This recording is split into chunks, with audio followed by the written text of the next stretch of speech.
तो एपिसोड के शुरुआत में हमें सिटी रोड का मेंशन दिखाया जाता है, जहाँ पर एक लड़की एक बूढ़े व्यक्ति को ले जाते हुए कहती है, मिस्टर हुईचुन मुझे फॉलो करिए। वो बूढ़ा व्यक्ति कहता है, जो पर्सन इंजर्ड है अभी उसकी कैसी हालत है। जो सुनकर वो लड़की कहती है, मुझे कहने में ये शर्म आ रहा है, लेकिन डॉक्टरों ने सब कुछ करके देख लिया है, लेकिन वो अभी तक होश में नहीं आई।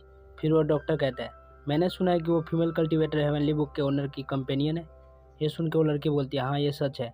उसने कॉन्फ्रेंस में अपनी जान पर खेलकर हेवनली बुक के ओनर को बचा रही, जिससे टिंगचाओ सेक द्वारा वो इंजर्ड हो गई और तब से वो होश में नहीं है। इससे हमारे मास्टर बहुत ज़्यादा चिंतित है और अभी वो पार्लर में है और आपसे अच्छी खबर सुनने का इंतजार कर रहे हैं। फिर सीन चेंज होता है और हमें किसी रूम का सीन दिखाया जाता है, जहाँ पर वो बूढ़ा व्यक्ति और लड़की पहुँच गई होती हैं। फिर वो दरवाज़ा खोलती है, लेकिन जब अंदर देखती है तो बेड पर वहाँ पर कोई नहीं होता, जिसे देखो वो लड़की कहती है, वो लड़की कहाँ चली गई। फिर हमें यांटियन को दिखाया जाता है, जो कि एक दीवार के पीछे छिपी होती है।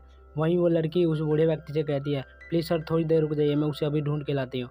वहीं एंटियन कह रही होती है, सच में ये झांग जिसंग कुछ ज़्यादा ही कर रहा है, यहाँ तक कि उसने मिस्टर हुईचुन को भी बुला लिया। ये तो अच्छा हुआ कि मैं पहले ही भाग गई, वरना मैं एक्सपोज हो जाती कि मैं बेहोश होने का प्रिटेंड कर रही थी। मैंने सोचा था कि अगर मैं बेहोश होने का प्रिटेंड करूँगी तो वो बच्चा मेरा ख्याल रखेगा, इस तरह से मैं उसके बारे में और भी जान पाती, लेकिन वो तो यहाँ उस झांग के साथ घूम रहा है।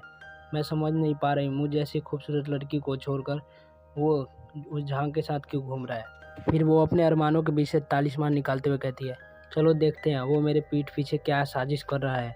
तुम जैसा चाहते हो वो वैसा करने की इजाज़त नहीं दूंगी मैं।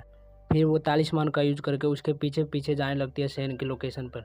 फिर तालिस्मान एक घर के दरवाजे पर रुकता है, जिसे यांतियन कहती है, ओह तो तुम यहाँ पर हो। उसके बाद वो तालिस्मान जल जाता है, जिसे देख यांतियन कहती है, ऐसा कुछ भी नहीं है जो कि मेरा तालिस्मान नहीं कर सकता, तुम कहीं भी भाग जाओ, लेकिन मैं अपने तालिस्मानों की मदद से तुम्हें आराम से ढूंढ सकती हूँ। फिर वो दरवाजे पर कान लगाकर अंदर क्या चल रहा है वो सुनने की कोशिश करने लगती है, लेकिन अंदर से कोई भी आवाज़ नहीं आती, जिसे देख यांटियन सोचती है, यहाँ पर कुछ ज़्यादा ही साइलेंट है, लगता है यहाँ पर कोई साउंड बैरियर लगा हुआ है। फिर वो अपनी उंगली को अपने जीभ से चाट कर वो दरवाजे में होल कर देती है, जैसे कि लड़कियाँ करती हैं यार कहीं और। फिर दरवाजे से चिपक के अंदर की ओर झाँकने लगती है। फिर मन ही मन कहती है, अगर तुम मुझे सुनने नहीं दोगे तो मेरे पास इसके अलावा कोई दूसरा चॉइस नहीं है, मैं भी देखती हूँ तुम क्या कर रहे हो अंदर। वो अंदर कुछ ऐसा देख लेती है जिससे वो बहुत ज़्यादा शॉक हो जाती है। दरअसल अंदर झांग जियान सेन को अपनी सर उतार के चेस्ट पर एक मार्क को दिखा रहा था, जिसे देख सेन अपने मन ही मन कहता है, इस मार्क से मुझे बहुत ज़्यादा फेमिलियर ऑरा महसूस हो रहा है, इसमें कोई डाउट नहीं है कि ये झांग कोंग का ही बेटा है। फिर झांग जियान बताता है, ये मार्क मेरे फादर ने प्रिंट करना सिखाया था और ये सिंबल हमारी झांग फैमिली का इनहेरिटेंस है। तो क्या आप मुझ पर विश्वास करते हो कि मैं जोंग कोंग का बेटा हूँ। फिर सेन लंबी सी सांस लेते हुए बोलता है, मुझे अभी भी याद है तुम्हारे फादर तुम्हारे जन्म के साथ ही मेरे साथ वार में चले गए थे, तुम सच में बड़े हो गए हो, चलो बताओ तुम्हें क्या प्रॉब्लम है। फिर झांग जियांग कहता है, मैं डरा हुआ हूँ, कुछ ऐसा है जो आप भी नहीं जानते। 40 साल पहले जब मेरे फादर मरने वाले थे तो उन्होंने मुझे अपने पास बुलाया था और उन्होंने मुझे सिटी रोड का पद भी संभालने के लिए दे दिया, लेकिन उस समय उस कमरे में मेरे अलावा और मेरे फादर के अलावा कोई भी नहीं था। लेकिन तभी वहाँ पर पॉइजन सुप्रीम आए, जिसे देख झांग ने उसे ग्रीट किया। फिर पॉइजन सुप्रीम कहता है, तुम ही हो वो नेक्स्ट सिटी रोड, तुम किसी बूढ़े व्यक्ति जैसा लग रहे हो। झांग कहता है, मैं इसकी कोई परवाह नहीं करता, तियांशु सिटी आपने बनाया था, मैं तो बस अपने पिता की आज्ञा मानकर उनकी जगह पर सिटी रोड का अभिनय करने वाला हूँ। ये सुन के पॉइजन सुप्रीम कहता है, इसमें कोई शक नहीं कि झांग कोंग तुम पर इतना भरोसा करता था। फिर वो कहती है, हाँ भाई वो एक लड़की है और वो सेन की थर्ड डिसाइपल भी है। फिर कहती है, चलो इसे छोड़ो, जब हेवनली बुक अपने मास्टर को रिकॉग्नाइज कर ले तब तक तुम इस हेवनली बुक का देखभाल करना, और हाँ मेरा मैसेज ये हेवनली बुक के मास्टर को दे देना। हेवनली बुक को लेने के बाद तुरंत ही फूडी केव में भेज देना। और वो ये सब एक अजीब सा पोज बनाते हुए कह रही होती है और कहती है, सीनियर सिस्टर यूनर को भी ये सीक्रेट रखना कि मैंने मास्टर को बुलाया है। और झांग जिसांग ये सब बातें पॉइजन गर्ल की तरह एक्टिंग करते हुए बता रहा होता है, जिसे देख सेन कहता है, ये कितना ज़्यादा डिस्कस्टिंग है। वहीं सेन के शरीर से पसीने छूट रहे होते हैं।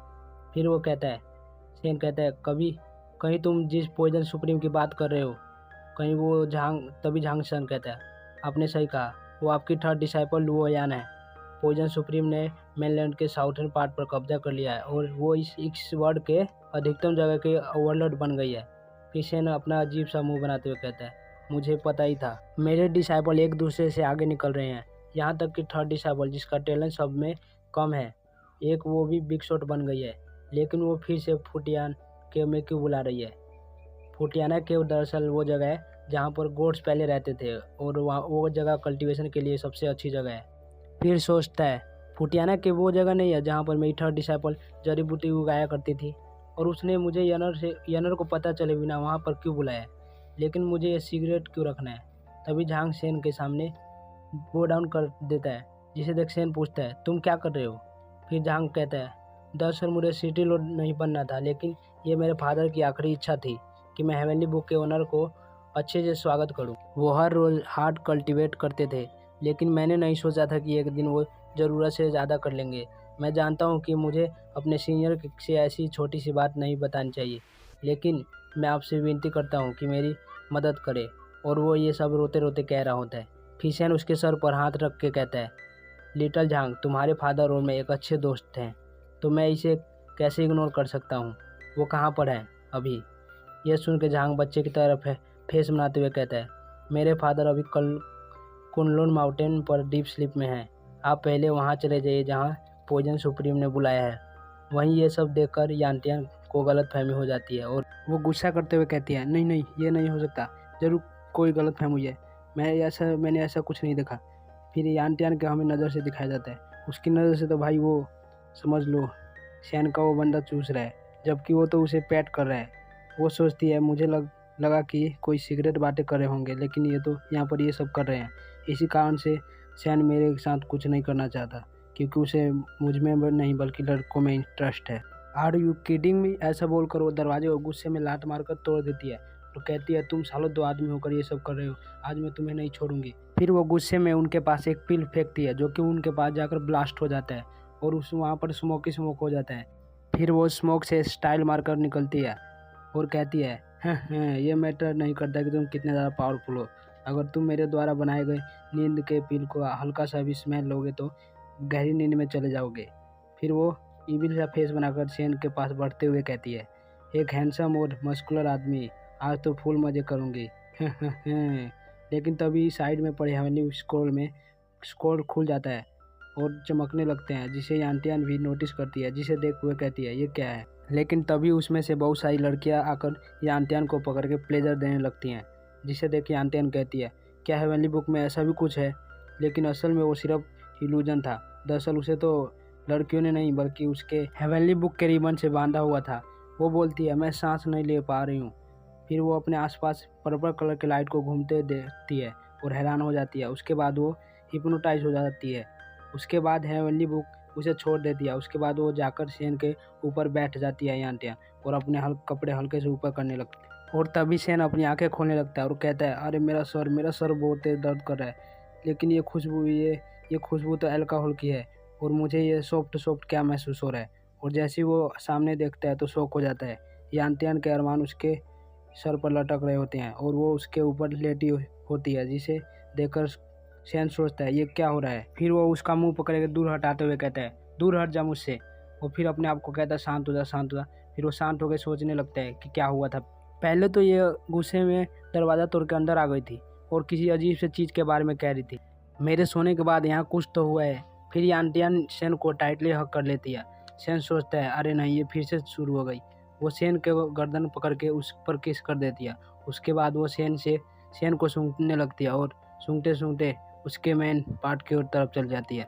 वहीं सैन बेचारे की तो हालत ख़राब हो गई होती है। वो शर्म से लाल हो गया होता है और कहता है रुक जाओ तुम। फिर सैन उसका दोनों गाल पकड़ लेता है और दूर करने लगता है, लेकिन वो उसका हाथ पकड़ लेती है और उसकी उंगलियों को चाटने लगती है। फिर उसके हाथ को अपने फेस पर रब करने लगती है। सैन सोचता है ये ऐसा बिहेव क्यों कर रही है। तभी उसका ध्यान हेवनली बुक की ओर जाता है जो कि खुला हुआ होता है और उसमें से अभी भी एनर्जी निकल रही होती है, जिसे देख सैन समझ जाता है ये काम इस हेवनली बुक की है। फिर वो अपनी उंगली उसके सर पर रखता है, जिसे वो एक कुत्ते की तरह बिहेव करने लगती है, जिसे सैन को पता चल जाता है कि ये क्यों हो रहा है। दरअसल सैन ने हेवनली बुक को एक और नाम दिया था लिटिल डर्टी बुक, और सैन ने इसके अंदर अपने सालों के ट्रेजर को रखा हुआ है। इसलिए सैन ने हेवनली बुक के ऊपर एक स्पेल लगा दिया ताकि उसके अलावा कोई भी हेवनली बुक के अंदर ना देख पाए। अगर सैन के अलावा कोई भी दूसरा बंदा इसके अंदर देखने की कोशिश करता है तो उसका ब्रेन वॉश हो जाएगा, जिससे उसे कुछ भी याद ना रहे। इसलिए जब यांटियान ने हेवनली बुक को देखा था तब उसे उस स्पेल का असर हो गया उसके ऊपर और वो इस तरह की हरकतें करने लगी। सो गाइस आज की वीडियो यहीं पे ख़त्म करते हैं, तब तक के लिए बाय बाय।